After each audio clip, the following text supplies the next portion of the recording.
인디애나주의 이정빈입니다. 이번 발표에서 저희는 국외 그리고 국내 고려인의 삶을 따라가볼까 합니다.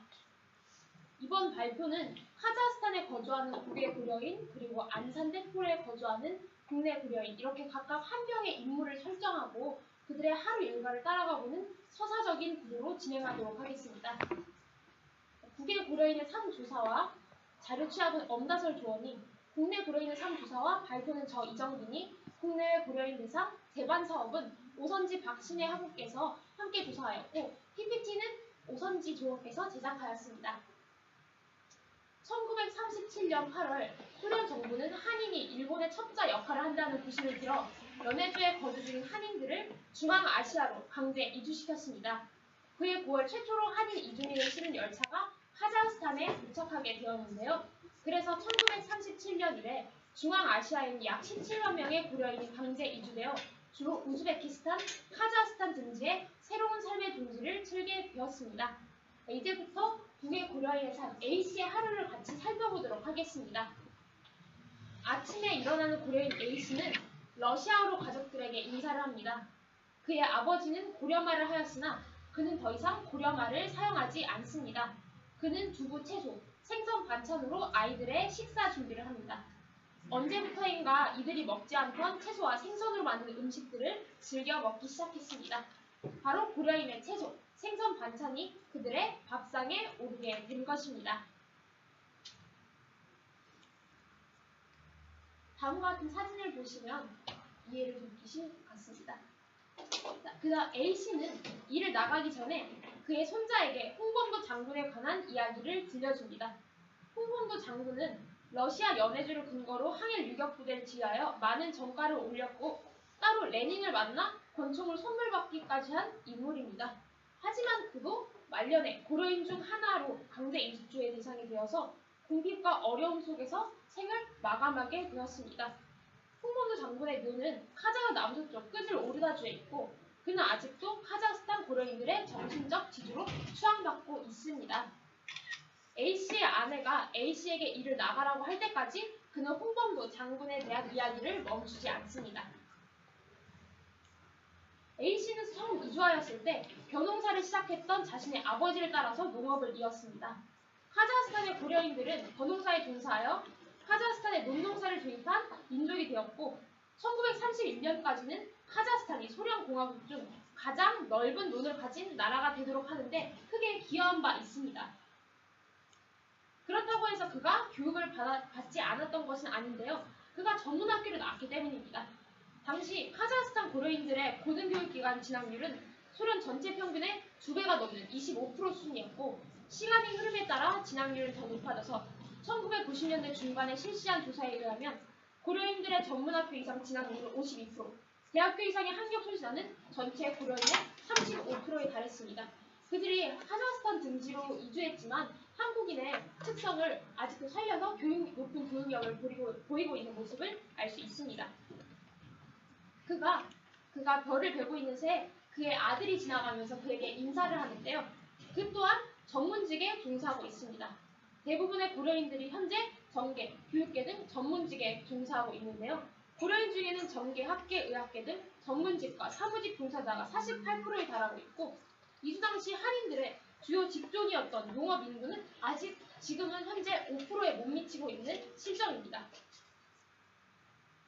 A씨의 아내가 잠시 쉬었다 하자고 하며 햇빛 아래에서 잔치국수와 비슷한 모양의 냉국수를 먹습니다. 그는 국수를 먹으면서 아침에 손자에게 이야기하느라 보지 못했던 신문을 뽑아주는데 이름 바로 고려일보입니다.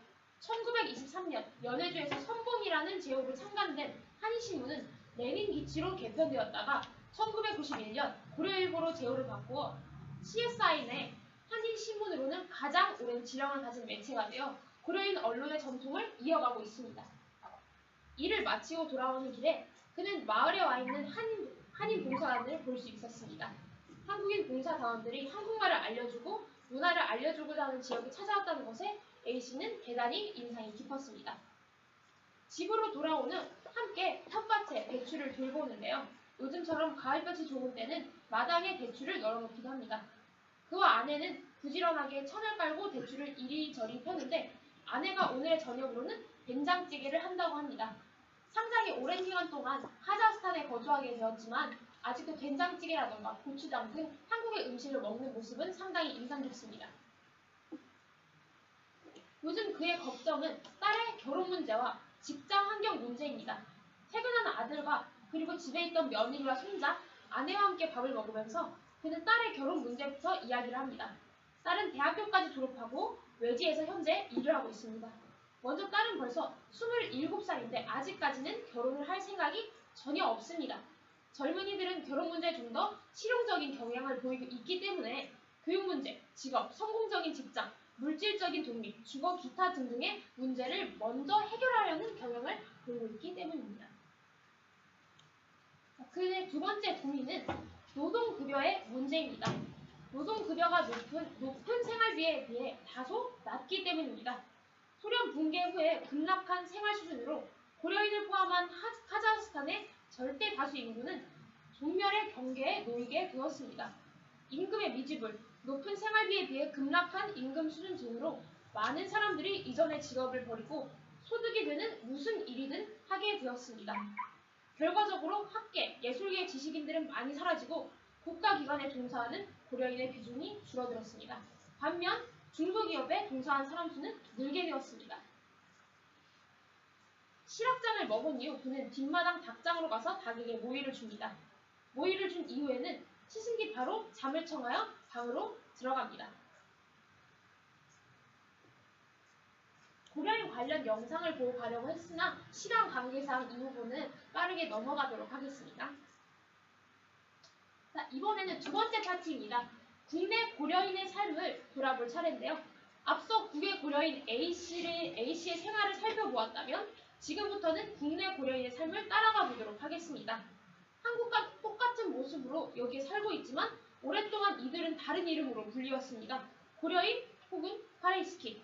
고려인의 역사는 150년 전 가난한 농민들이 국경을 넘으면서 시작되었는데 1937년 스탈린의 강제 이주 정책이 시행됐고 그들은 화물열차에 실려 중앙아시아 척박 한방에 버려지게 되었습니다. 그 와중에 고려인은 질긴 생명력으로 황무지를 옥토로 일구었습니다. 하지만 또다시 소비에트 연방 해체 이후 그들의 유랑은 다시 시작되었습니다. 소비에트 연방의 해체 이후 앞서 국외 고려인과는 다르게 다른 선택을 한 한국으로 귀국하였다는 점에서 차이가 있습니다.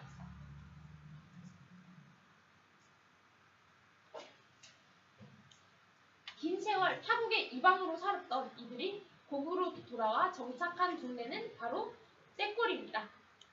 지역 주민 중 10명 중 하나는 외국인이라는 안산, 선부동이라는 행정명이 있지만 떼꼬리라는 옛 이름이 훨씬 더 익숙한 곳입니다. 150년 유랑이 끝 할아버지의 고향, 한국으로 돌아온 사람들, 우리와 같은 얼굴을 한 떼꼬리 카레이스키들을 지금 만나보도록 하겠습니다.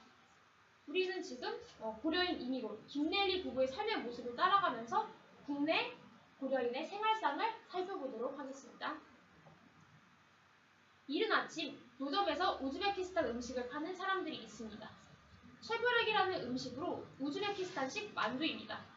허기진 출근길에 부부는 쉐브렉을 사 먹습니다. 공단 지역이 가까이 있어 다른 곳보다 일자리를 찾기가 조금 더 수월한 편입니다.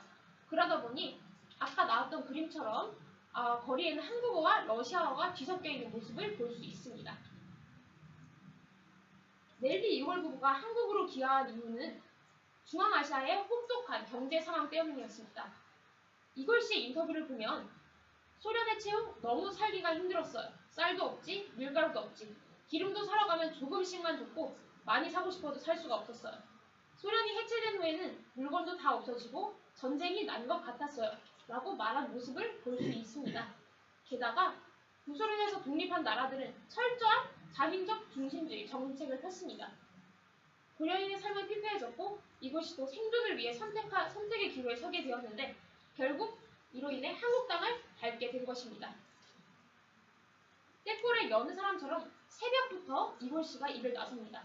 새끼밥 챙겨 먹기도 어려웠던 우즈베키스탄에서 생활에 비하면 낫다지만 대학까지 나온 넬리 아줌마는 단순 노무라 할 수 없는 F4 비자 탓에 급여가 적은 보조교사 일을 할 수밖에 없었고 공장에서 허리를 다친 이골 아저씨는 제대로 된 치료를 받지 못해 한동안은 일을 하실 수 없었습니다.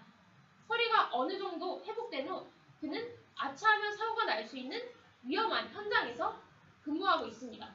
그나마 공장보다 보수가 좋은 것은 이런 위험 요인을 감수하기 때문입니다. 조금 더 시간이 지나면 좀 더 새벽이 지난 시간에는 화장품, 핸드폰 등등의 공단으로 이동하는 여성 고려인들의 모습을 찾아볼 수 있습니다. 출근 시간이 지나면 아이들이 등교하게 되는데 고려인 엄마들은 아이들 치장하는 것을 굉장히 좋아한다고 합니다. 2, 3개월 된 아이들에게도 귀걸이를 해준다고 합니다.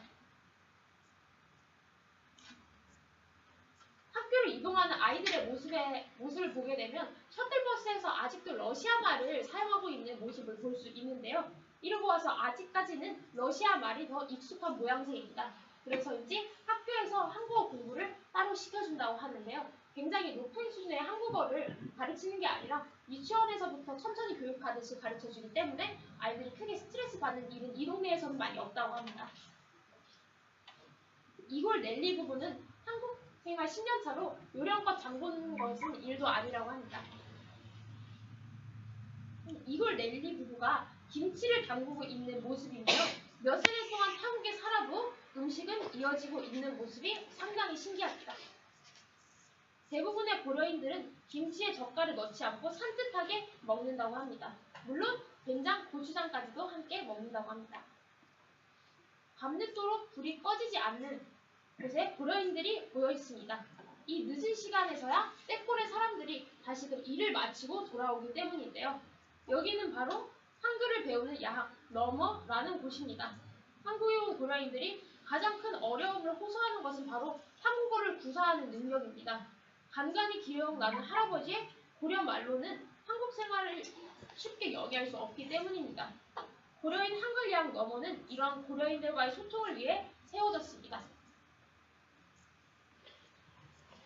2004년부터 소수의 고려인이 공단 지역과 접근성이 좋은 광산구, 월곡동과 신정동 일대에 초기 정착하고 새로운 고려인 이민자가 합류하여 일대 고려인 인구가 증가하면서 인근 주민들이 이 일대를 고려인 마을이라고 부르기 시작했습니다. 특히 자국의 경제 상황이 어려운 우즈베키스탄에 고려인의 유입이 늘면서 고려인 마을에 정착하는 고려인이 절대 다수를 구성하고 있습니다. 떼골에는 삼거리를 중심으로 반경 400m에서 500m에 200여 채의 다가구주택이 있고 집집마다 11에서 15칸의 쪽방이 들어차 있습니다. 쪽방 거주자 대다수가 고려인인 점을 감안할 때 2,000명가량으로 떼골마을 거주 고려인을 추정할 수 있습니다. 떼골에 고려인 쪽방풍이 형성되기 시작한 때는 2004년 재외동포법 개정 무렵부터입니다.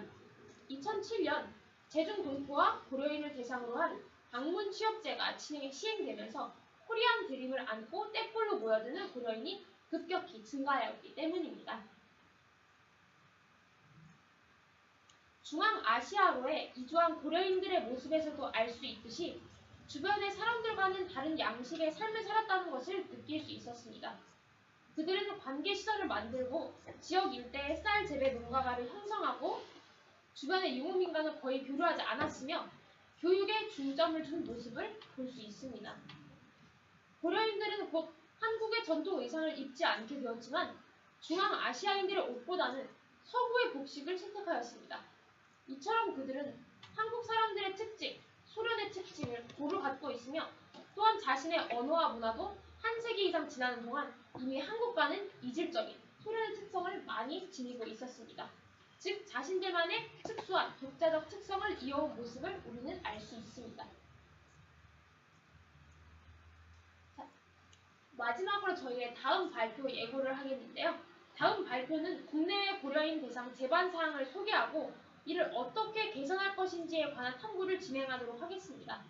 저희가 아마 이번 시간에 바로 국내외 고려인을 대상으로 한 법률, 정책, 지원 사업을 소개하고자 하였으나 이들의 실질적인 생활상을 따라가면서 앞서 나온 F4 비자 문제라든지 애로사항을 현실감 있게 접한 후 진행하는 편이 좋을 것 같다는 논의 결과에 따라서 인물을 설정하고 서사적인 틀로 발표를 진행하였습니다. 이상으로 발표를 마치겠습니다. 감사합니다.